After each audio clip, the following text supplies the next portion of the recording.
When a guy reaches out after a period of no contact, it's very rarely just a random act.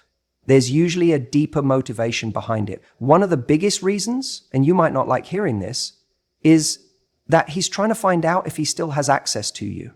That's it. That's the test. He wants to see if the door is still open, even just a little bit. And how you respond in that moment tells him everything he needs to know about how much ground he still holds in your life.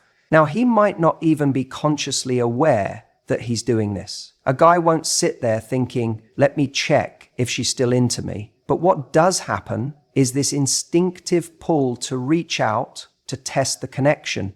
Not because he's ready for something real, not because he's suddenly transformed into the man of your dreams, but because he wants reassurance. Reassurance that if he needed the validation, it's there. And that's where you have to be very, very careful. He might send you a message that seems sweet, innocent even, something like, hey, just thinking of you, or hope you're doing okay. And your brain goes into overdrive. Oh my God, he's been thinking about me. Maybe he misses me. Maybe this is it. Maybe he's finally realized what we had. But what if I told you that message wasn't really about you?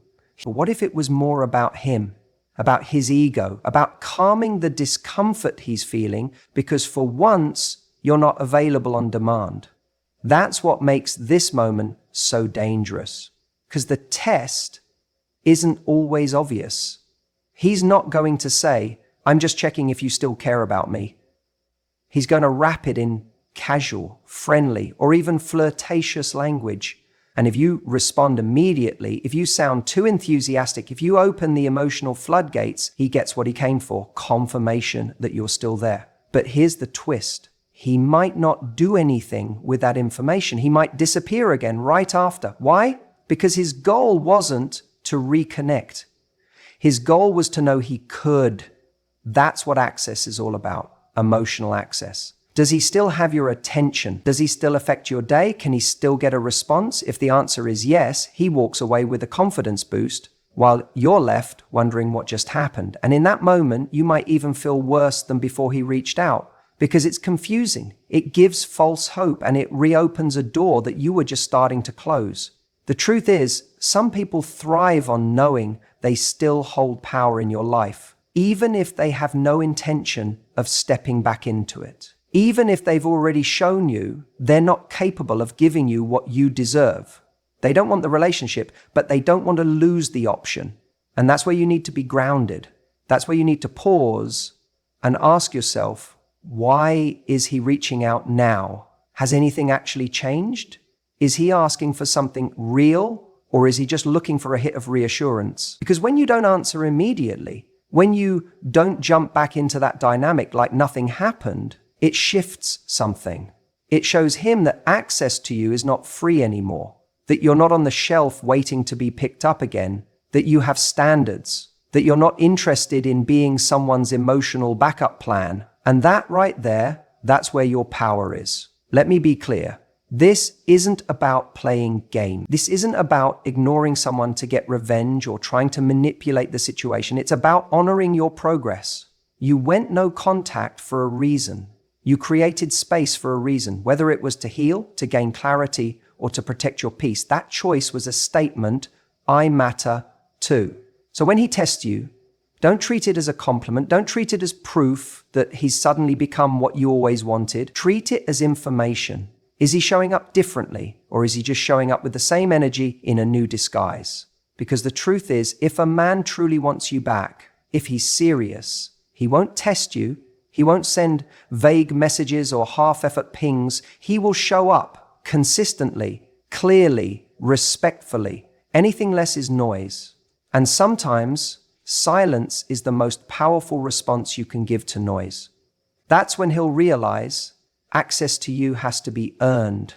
When you decide to step away, to truly go no contact, something powerful happens. You shift the dynamic in a way that's deeply uncomfortable for the other person, especially if they've grown used to having access to you on their terms. This isn't just about your absence.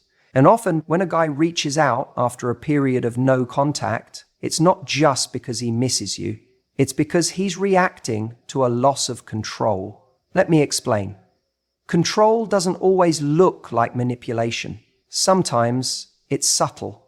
It's the unspoken understanding that he could send you a message and you'd reply, that if he called, you'd answer, that if he wanted a little attention, he knew where to get it, and fast. That sense of access gives someone power even if they're not abusing it. It gives them comfort. It reassures them that you're still there, still emotionally invested, still orbiting around their world. But the moment you go no contact, that comfort is shattered. It's like pulling the rug out from under someone who never realized they were standing on one.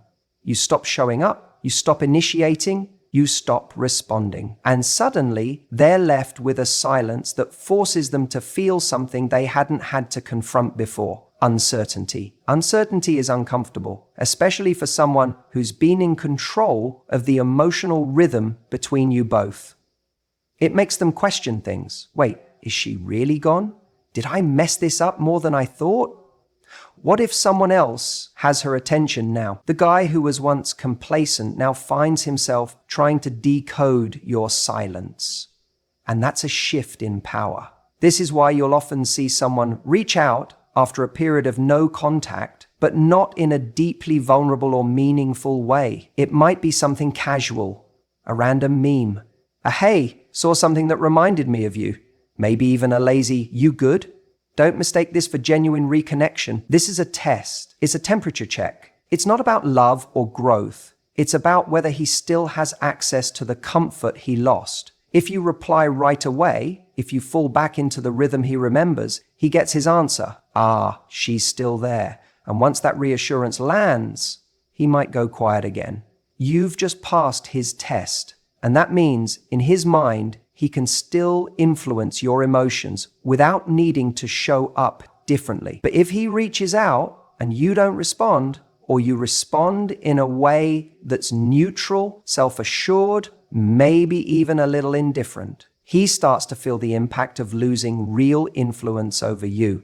And here's the kicker. Most people don't test you after no contact to reconnect. They test you to see if they need to. If you're still available, they don't have to change. They don't have to apologize. They don't have to step up. But if you're no longer easy to reach, no longer easy to read, that pressure starts building, because now the ball is in their court. Now they have to decide, are they willing to do the uncomfortable thing and pursue you with clarity and intention, or was their interest only ever about control in the first place?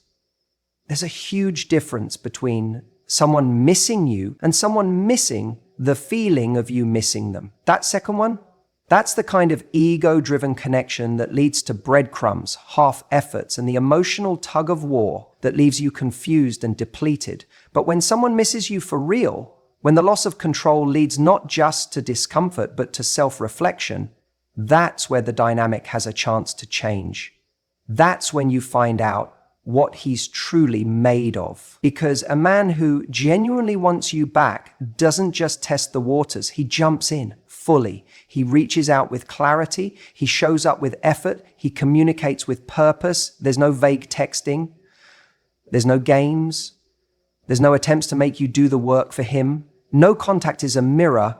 It reflects your value back to the other person by removing the noise. It forces them to either acknowledge what they lost or walk away because they never truly valued it. And the guy who's reaching out just to test you, he's not doing it because he's sure of what he wants. He's doing it because your silence made him feel something he wasn't ready to feel. The loss of control over the version of you who would have once given him comfort without condition.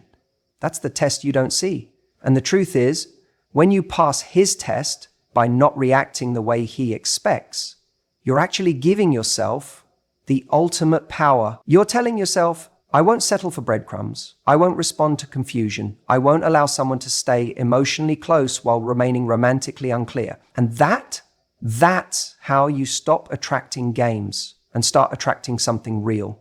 If your silence shakes him, good, let it. Because if losing access to you is what it takes for someone to realize your worth, then they never deserved easy access to begin with.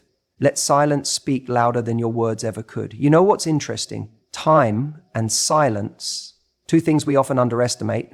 can become your greatest allies when it comes to attraction and power in a relationship, especially after no contact. You think silence is nothing, but to someone who once had your attention, your affection, your energy, your availability, that silence starts to feel incredibly loud.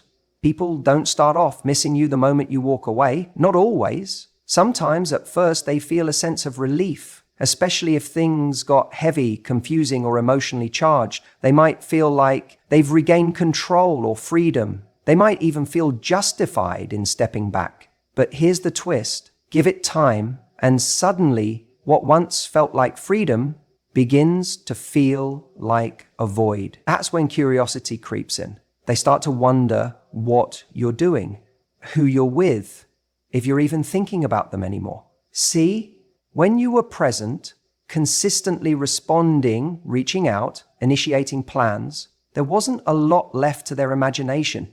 You were there. They didn't need to wonder. But when you go quiet, when you stop showing up, when you stop feeding the dynamic, it creates space. And that space becomes a canvas for curiosity. And the human mind hates an incomplete picture. We're wired to want closure, to understand, to make sense of the story. When you were available, they wrote the story in their head. She likes me, she wants this, I'm good. But no contact. That story starts unraveling. Wait, why hasn't she reached out? Did I misread something? Did she move on? Was she really over it that quickly? That's when the questions start. That's when the ego gets triggered. Because let's be real, most people are used to being the center of their own universe. They assume others are orbiting around them. But when you disappear, when you stop orbiting, they feel the shift. Your silence challenges the narrative they built about themselves. And make no mistake, curiosity is powerful. Sometimes it's even more powerful than desire. Because desire can fade, but curiosity gnaws at you. It lingers in the quiet moments, when the phone doesn't buzz, when they check your social media and see nothing, or see you smiling and unbothered. Suddenly their mind starts to wander. They want to know what's going on inside your head. But here's where people mess it up. They get the first breadcrumb, the "Hey, how are you?" and they think it means everything. They rush in, they over-explain, they pick up where they left off. But that little reach out, that's usually just curiosity trying to soothe itself. It's not always intention. It's not always growth. It's often just ego looking for reassurance. That's why you need to hold the line. Because if someone is truly reflecting, if they're genuinely starting to miss you, not just the validation you gave, but you, then they'll go beyond curiosity. They'll show clarity, they'll show effort, they'll step into the discomfort of reaching out vulnerably, not just testing the waters, but wanting to swim across the ocean to reach you.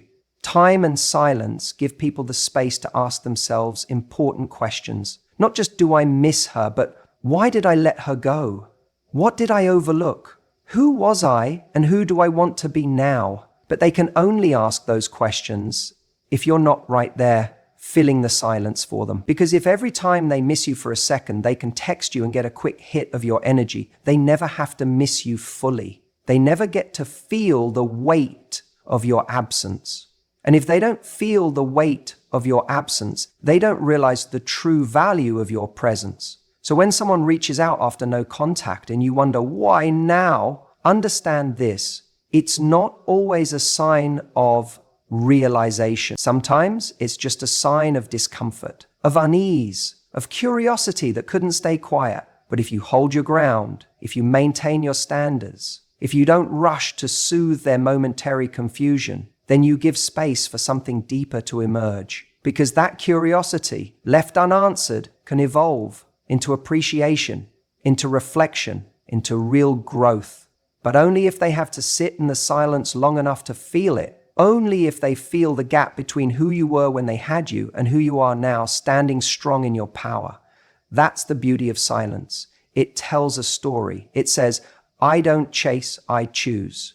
It communicates confidence without a single word. And the more someone realizes they can't just snap their fingers and get you back, the more they have to rise to meet you, not as someone testing the waters, but as someone ready to dive in with both feet. Because if they truly want you, they'll prove it, not with a curious message, but with a committed effort. And if they don't, your silence already gave you the answer. One of the biggest mistakes people make after no contact is thinking that the first message from their ex or the first test means everything has changed. It doesn't. In fact, in many cases, it's not a sign of growth at all. It's a sign of strategy. Let me explain what I mean. When someone reaches out after a period of silence, especially after no contact, there's a very good chance they're not doing it because they've had some massive emotional epiphany. A lot of the time, it's not about love. It's about ego. They're not asking, how can I win this person back the right way? They're asking, can I still win them over without really trying? That's the test. It's subtle. Sometimes it comes in the form of a casual, hey, just thinking about you. Or a random meme they know will remind you of an inside joke. Or they reply to your story with a fire emoji. None of these things are meaningful in themselves, but they're strategic. They're low investment feelers to see how you'll respond. If you respond enthusiastically, warmly, or too quickly, they get their answer. You're still emotionally available to them. And what do they do with that information? Often, nothing. Because now they know they can reach out whenever they want and get a little hit of attention from you. It soothes their ego, but here's the thing. They didn't have to commit. They didn't have to be vulnerable. They didn't have to take a risk. You did. That's what a test is. It's a game of emotional chicken. Who will flinch first? They want to see if you're going to break the silence with feeling, if you're going to open up, give a long response, maybe even suggest a catch up. That way, they don't have to make the effort. You do it for them. And the moment you do, you give them exactly what they want without them having to earn it. This is one of the biggest power shifts in any post-breakup situation. After no contact, the dynamic has changed. You were the one who decided to step away, to draw a line, to protect your peace. That's not small. That's strength. That's self-respect. But when they test you, they're not just seeing if they still have a line into your heart. They're trying to get you to abandon that strength first, so they don't have to risk theirs. They want you to do the emotional heavy lifting, because if you do, they're safe. They don't have to put themselves out there. They don't have to say, I miss you. They just have to send a few breadcrumbs and wait to see if you chase the trail. And if you do, they feel validated, not because they're ready to invest again, but because they were able to reawaken your feelings without showing any real commitment. And let's be honest, many people aren't looking to fix things. They're just looking to fix how they feel. They might be lonely that day. They might be having doubts. They might have seen you looking good in a story or heard from a friend that you're doing well, and suddenly their pride kicks in. Wait a second, are they actually moving on? Now, their need for reassurance wakes up, and instead of facing it directly, they test you to soothe that anxiety. But here's where your power comes in. When you recognize this test for what it is, a strategy to see if you'll go first, you stop giving away your peace for a few crumbs of attention. You stop jumping at the first sign of contact and thinking it's the start of something meaningful. Because meaningful doesn't look like one text after silence. It looks like consistent action, honest communication, vulnerability, and effort. Anything less is just noise. And when you don't take the bait, when you don't immediately validate them, you do something powerful. You force them into a choice. They either have to walk away or step up. If they walk away, that tells you everything you need to know. They were never going to do the work. They were never going to bring real value. But if they step up, if they lean in, ask to talk, apologize, explain, take accountability, that's a different story. But most importantly, by not responding to the test in the way they hoped, you show them that access to you is no longer free. It costs something now. It costs effort. It costs clarity. It costs real presence. And when someone sees that, it shifts the entire game. You become someone they can't manipulate with a half-hearted message. You become someone who doesn't need validation because you're validating yourself. And ironically, that's when you become more magnetic. Because now, if they want to connect with you again, they have to meet you at your level. So remember, when that message comes in, when that test shows up out of nowhere, pause. Ask yourself, is this a real invitation to reconnect or just a test to see if I'll break first? Because once you see the difference, you'll stop being pulled into old dynamics. And you'll start commanding the kind of connection that doesn't need tests to prove it's real. Let them be the one who steps forward first. Let them do the work this time. When you were always around, when you were constantly messaging, always the first to respond, showing up in every way you knew how, your presence became expected. And what becomes expected eventually becomes background noise. It's not that he didn't see your value, it's that your value was too readily available. When someone knows they can have you at any time, they stop trying.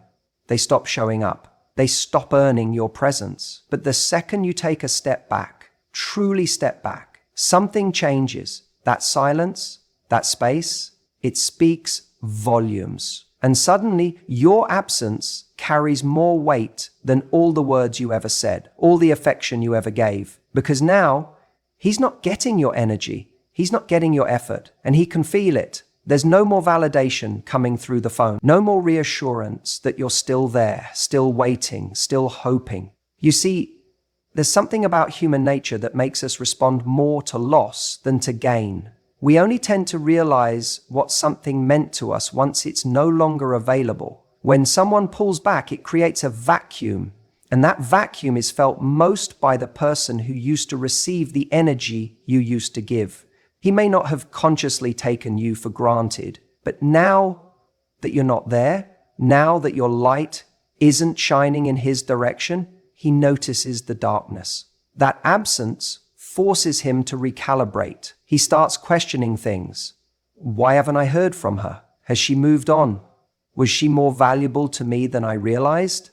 And those questions sting, not because they're romantic, but because they challenge his ego. They unsettle him. The certainty he once had that you'd be there, that you'd respond, that you'd stay available is gone. And that uncertainty can be more powerful than your presence ever was. Here's what's crucial to understand. You don't need to do anything loud. You don't need to post curated stories on Instagram to show you're happy. You don't need to send a message saying, "I'm over you." Silence is your power. The absence of contact becomes the most potent message. It tells him everything he needs to know without you having to say a word. It says, "I'm not sitting around waiting for breadcrumbs." It says, if you want my attention, you have to show up for it. Now, here's the irony. When you were showing up all the time, it was easier for him to do nothing. You were taking on all the emotional labor. You were making it easy, but now he's got to sit in the discomfort. And that discomfort starts working on him. He might try to ignore it at first. He'll distract himself. He'll rationalize it. She'll come back. She always does. She probably still cares. But as time passes and you stay quiet, that confidence starts to unravel. Doubt creeps in. And with that doubt comes desire. Desire doesn't come from availability. Desire comes from the perception of value. And value is felt in your absence more than in your presence. Think about it. We don't crave what's always in front of us. We crave what feels scarce, what feels special, what feels earned. And when you stop giving your time, energy, and attention so freely, he starts to see that you are not a given, that your attention was a gift, that your presence was a privilege, not a right. And when he reaches that place, when he feels your absence so profoundly that it creates a longing, that's when he may come back, not with a test message, not with a lazy hey, but with something real, something intentional. Because your absence has done what your words never could. It created contrast. Contrast between what life felt like when he had access to you and what it feels like now that he doesn't. And that contrast is unforgettable. But here's the catch. This only works when the absence is genuine. When you've truly let go of needing him to come back. When you're not sitting there waiting for him to notice your silence. When you've shifted your energy inward towards your own life, your own growth, your own joy. Because if you're still orbiting around him, even emotionally, the silence, won't land the same. He'll sense it. He'll know you're still available, just playing a game, and he won't respect that. But when the silence comes from true detachment, from a real place of self-worth, it commands respect. And if he does come back, you get to choose whether he comes back into the same version of you he left, or if you've evolved into someone who now holds a different standard, someone who knows that love doesn't mean overgiving. That connection doesn't mean self-abandonment, that attention, time, and effort must be earned, not expected. So if he's testing you, if he's sending that breadcrumb after a long silence, remember this: your silence is speaking louder than any response you could give. And if you want someone to truly value you, sometimes the most powerful thing you can do is to let your absence remind them of everything they took for granted. Because sometimes it's not your presence that makes them want you, it's your absence that makes them remember what they lost. You see, one of the most misunderstood aspects of no contact is what it actually does. Not just for you, but for them. Most people think no contact is just a strategy to get someone back. But that mindset completely misses the deeper value. No contact is a mirror.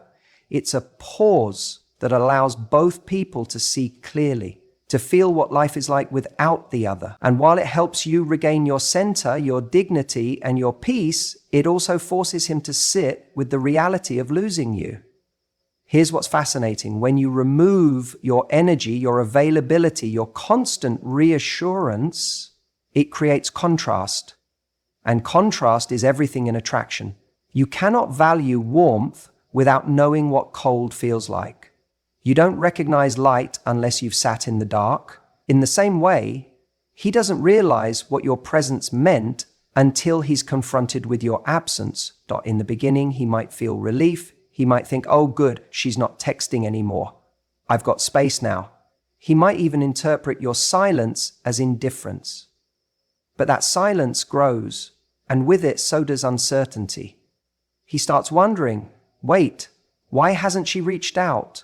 Was I not that important to her? Has she moved on? Is someone else talking to her now? That silence becomes loud. It becomes its own presence. And this is where the test comes. He reaches out, not because he's ready to commit, not because he's done the deep work yet, but because he's uncomfortable. He's not sure where he stands with you anymore, and that bothers him. Not knowing is a wound to his ego.